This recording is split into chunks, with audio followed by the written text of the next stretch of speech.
por unanimidade, os ministros da primeira turma do Supremo Tribunal Federal decidiram tornar o ex-presidente Jair Bolsonaro réu por suposta tentativa de golpe de Estado. Nesse julgamento, outros 7 acusados também se tornaram réus pela mesma denúncia da Procuradoria-Geral da República. O voto do relator durou cerca de 2 horas. Durante a leitura, Alexandre de Moraes fez uma cronologia do que seria a trama golpista e exibiu vídeos que mostram a violência utilizada pelos extremistas nos diversos ataques em Brasília após as eleições de 2022. Aqui na sequência da denúncia, os atos violentíssimos de 12 de dezembro, no dia da diplomação do então presidente, do vice-eleito. Brasília está em chamas. São quase uma dezena de automóveis pegando fogo.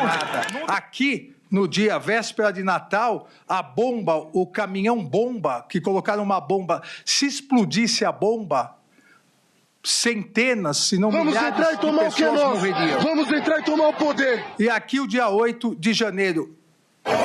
Isso não é violência? Ninguém estava passeando. Havia uma barreira policial e todos invadiram, agredindo. O policial agredido, tirado do seu cavalo e agredido covardemente. Foi com base nessas imagens que Moraes aceitou a denúncia de organização criminosa armada e tentativa de golpe de Estado. O relator ainda concordou que Bolsonaro seria o líder dessa organização e que o golpe começou a ser arquitetado em 2021, quando o ex-presidente passou a atacar o processo eleitoral. Em 2021, Jair Messias Bolsonaro começou a organizar uma estratégia para difundir notícias falsas sobre o sistema eleitoral brasileiro. O denunciado atacou as urnas eletrônicas sem nenhum fundamento e sem apresentar nenhum elemento concreto. E a partir daí, a partir da live, se viralizou com a utilização das milícias digitais e do famoso, que também vem sendo investigado pela Procuradoria-Geral da República, o famoso Gabinete do Ódio. Moraes ainda acusou Bolsonaro de não só saber da existência do decreto que daria poder às Forças Armadas, como ajudou a redigir o texto. Ontem, durante a sustentação oral, o advogado do ex-presidente minimizou o documento. Disse que ele estava disponível na internet e que não tinha valor jurídico. O relator rebateu. Essa minuta correr entre autoridades é como se fosse algo normal. Todos darem um palpitinho na minuta de golpe. Vamos melhorar aqui para o golpe ser um pouco melhor. Não é normal. É que o presidente, que acabou de perder uma eleição, se reúna com o comandante do Exército, o comandante da Marinha e ministro da Defesa para tratar de uma minuta de golpe. Os ministros Flávio Dino e Carmen Lúcia também rebateram o que chamaram de narrativas criadas por aliados de Bolsonaro. Segundo os magistrados, o rito seguido pela primeira turma é regimental e que o Supremo respeita a Constituição. Também criticaram a formulação do suposto golpe. Isso não comparece no tribunal. A toga serve para isso.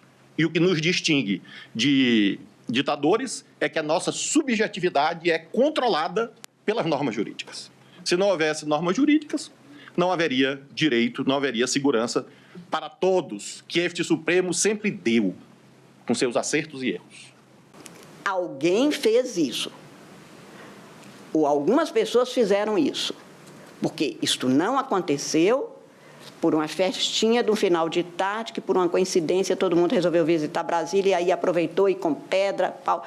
Quem chegou aqui no dia 9 de janeiro há de se lembrar que era impossível não ter sido planejado. Ditadura mata. Ditadura vive da morte, não apenas da sociedade, não apenas da democracia, mas de seres humanos de carne e osso.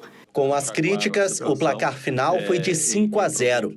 Jair Bolsonaro, Paulo Sérgio Nogueira, Alexandre Ramagem, Walter Braga Neto, Anderson Torres, Augusto Heleno e Almir Garnier se tornaram réus e podem responder numa ação penal.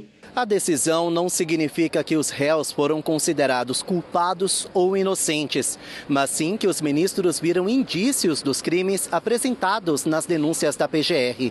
A próxima fase é de instrução da ação penal, quando os réus vão poder se defender. O relator vai marcar a data de um novo julgamento, para aí sim decidir se os réus serão condenados ou absolvidos. Se houver absolvição, o caso vai ser arquivado e nenhuma punição vai ser aplicada. Agora, se houver condenação, a pena pode superar 20 anos de prisão. Após o julgamento, Bolsonaro falou com jornalistas e, mais uma vez, atacou o Supremo.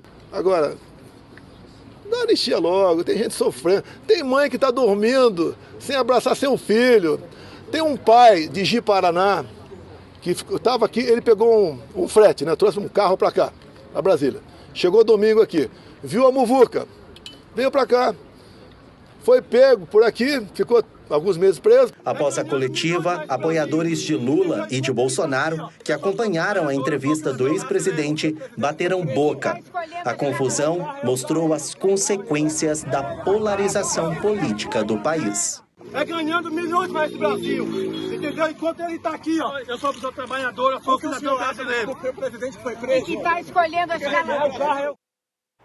Era como a gente falava ontem, a denúncia seria aceita, o normal é que ela fosse aceita mesmo, levando em consideração que, na dúvida, se aceita a denúncia. O julgamento que finalizou hoje, começou ontem e finalizou hoje, analisou o levantamento do Ministério Público que, junto com a PGR, fez uma denúncia robusta, são mais de 270 páginas, e o que foi aceito, acolhido pela primeira turma do STF foi essa denúncia. A partir desse momento, o processo penal começa de fato e de direito, em que testemunhas serão ouvidas, em que eles serão investigados.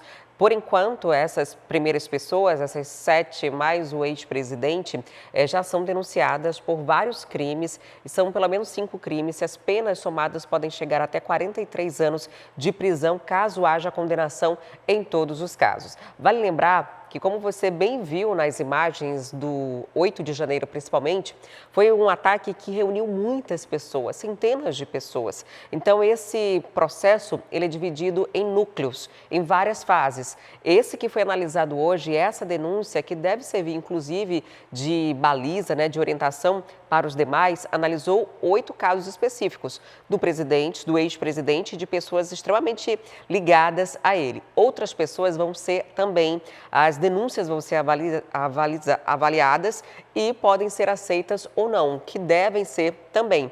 E aí o processo de condenação é lá para frente, porque existem todas as tratativas de recursos, tudo que a lei prevê.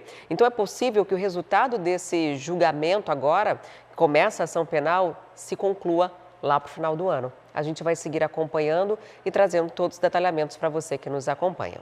Quer ficar por dentro de todas as notícias da programação de A Crítica? Então já se inscreve no nosso canal, ativa aí o sininho para receber todas as notificações e não perder nenhum conteúdo. E até o próximo vídeo.